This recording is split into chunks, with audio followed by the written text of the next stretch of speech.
বাংলাদেশে সেনা শাসন আসার কোনো প্রেক্ষিত নেই। আমরা এবার কারো মদদে, কোন রাষ্ট্রের মদদে হাসিনাকে উৎখাত করিনি। আমরা জনগণ, ছাত্র জনতা রক্ত দিয়ে হাসিনাকে উৎখাত করেছি।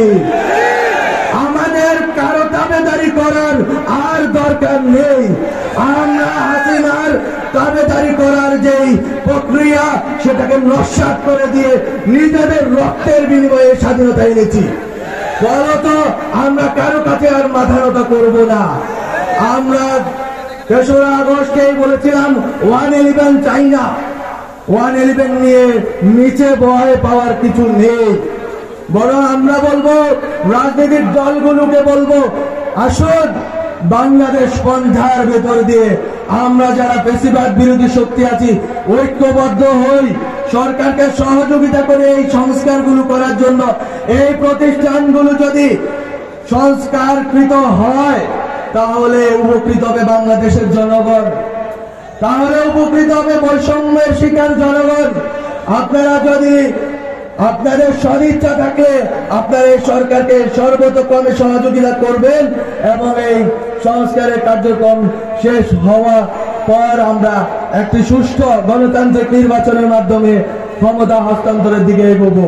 এবং সেক্ষেত্রে আবারও ব্যক্ত করতে চাই, আমি একবারে আজিগঞ্জে বলে এসেছি, আওয়ামী ফ্যাসিবাদীদের যারা বাংলাদেশ রাষ্ট্রের প্রতিষ্ঠান বিরোধী, জনগণ বিরোধী, আইন বিরোধী, নারী বিরোধী, তাদের কাউকে আর এইভাবে নির্বাচনে অংশগ্রহণ করতে দেওয়া হবে না, হবে না, হবে না।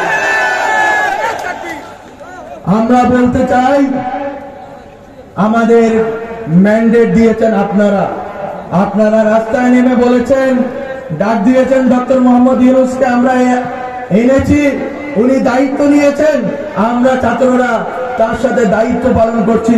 আমরা কোন রকম পক্ষপাত করতে চাই না রাজনৈতিক, বরং রাজনৈতিক কর্মসূচির মতো করে রাজনৈতিক দলগুলো করবেন। কারো বাংলাদেশপন্থী কারোর সাথে আমাদের কোনো বিরোধ নেই, কিন্তু দিল্লির দাবেদারি করার কোন প্রচেষ্টা হলে বিরোধ হবেই হবে।